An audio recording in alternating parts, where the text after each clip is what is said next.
Welcome back, everyone. Today we're going to do a little bit different from the other videos that we've been doing on my channel. We got an interview with the one and only Joe Schlimmer. We actually just got done paddling today, so I thought this would be a great opportunity for us to get a little bit of insight from another paddler. So, how are we doing today, Joe? Pretty good. Thanks for having me. It was a nice day out on the lake. Felt good to get back in the boat. Hadn't really done any training paddling for the last month or so, so it was a bit of a revival moment. Right. Yeah. And just so everyone knows, we are in mid to late October, so as we get into the off season, we're going to have a little bit of a training talk. But before we get into training topics, I just want you to tell everyone a little bit about yourself. How long have you been racing, Joe? I got started racing in my early 20s. 2009 was the first time I did the 70. I did a few smaller New York races before that. And then 2009 was when I got started, did the full New York season, and haven't really stopped since. Nice, nice. Now, this season, you had a pretty much a great season, right? Oh, yeah. It was a pretty good season. Probably one of my best seasons. And you had your first top 10 finish in a Triple Crown event, which was the Ausable. So tell us a little bit about that. Well, at the beginning of the season, I had the opportunity to go to Florida, and I also was planning on racing with Gary McLean. I had a good start to the season, and we had a great 70, and then my brother Mike called me up and was trying to get me to race with him, and I kind of was holding off on that because I intended to race with Gary in the marathon, but things didn't work out quite as we were hoping, and so Mike and I decided to go at it, and we live not too far apart, and we did a lot of training. We focused on, cruise speed, being efficient in the boat, things like getting a fast start on the run, getting a clean start in the river. It was really, we were already veteran paddlers, so we knew how to, do our own thing just to get in shape. Right. As a team, we worked a lot on race-specific technique and strategy for the Ausable itself. Okay. And it worked out. The race, everything came together in the race itself. We had our low periods like everyone else, and but the main thing is that we kept the boat speed up. We never slowed down. We didn't really lose much time to mistakes, except missed a couple cuts. My bad. Who doesn't? Who doesn't in that race? Yeah. But yeah, it was really fun, and definitely would like to get back in the top 10 in the future. So I'm sure we'll be seeing you in the top 10 in the future. Now, that's one of the reasons why I wanted to talk to you today, Joe, is because we now can get a little bit of insight from, you guys got 7th at the Ausable. That's right. So we're talking someone that's not just barely cracking the top 10, but legitimately inside the top 10. And so what changes did you make this year to your training that you think that helped get you into that top 10? I'd say, well,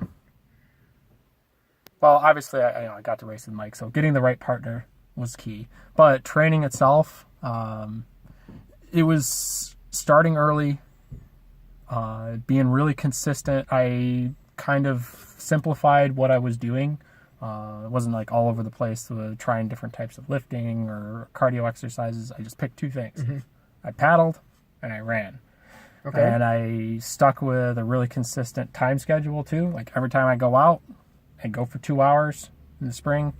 And then as soon as I got out of the boat, I go and run for 20 minutes every day, 5 days a week. And I have a couple days, 1 or 2 off days, usually one, which was a travel day, and then maybe a race day where I may not run. But that was the main thing, was consistency and sticking to that schedule. And the other key factor, I think, with the top 10 is that I got my weight down from decent to really good. I got my diet under control over the winter, and I started the season at my usual race weight instead of having to cut 15 pounds from the spring and into the summer. So that got me to a level, so, you know how it is. Yep. In marathon racing, weight is huge. It's weight to power, or strength to power, weight to strength ratios. They're all big factors in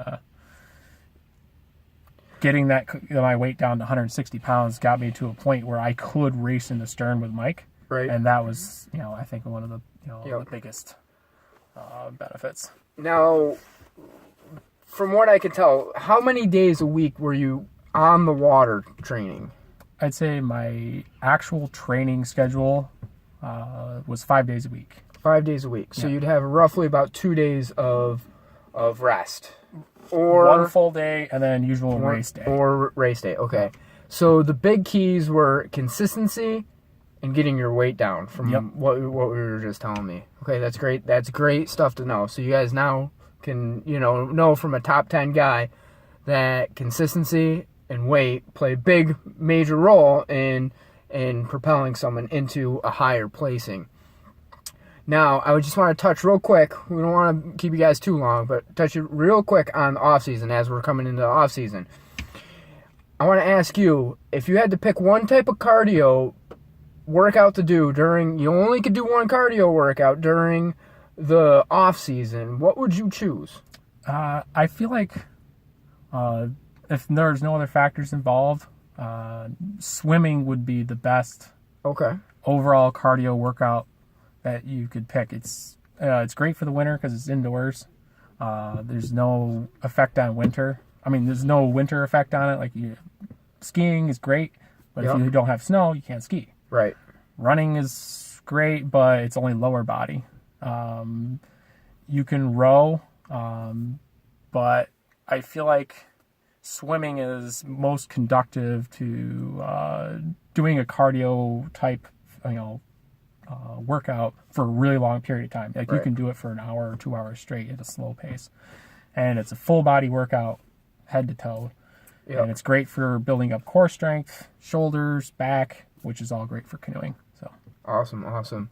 And last question, how many days a week would you suggest someone strength train in the off season? I feel like a minimum would be 3 if you decided to go towards more like a powerlifting routine. I usually like to do 4 and sometimes 5. I'll do 3 days where I'm doing heavy lifting, and then maybe 1 day or 2 days where I'll do some more like isolation techniques, or something we call a Pellerin loop, where we do a short cardio workout, go do some high reps, low weight lifting focused around upper body strength. Go do another say 10 minutes of some sort of cardio workout, run, row, whatever it is, and then do that like in a loop, like 3-4 times. So you always have your heart rate up. Yep. You're moving from one exercise to the next really quickly. So that's more of like a cross training. So exactly. It's incorporating cardio and a strength element into it. So you're maximizing your time efficiency really with training. So that's great. That's great information for everyone to have. Thank you, Joe, for coming on and talking to me and letting the people know what your take is on training. If you guys like this video, please give a thumbs up, subscribe to the channel, and we're going to have a lot of content coming up in this off season. So until next time, guys, paddle hard.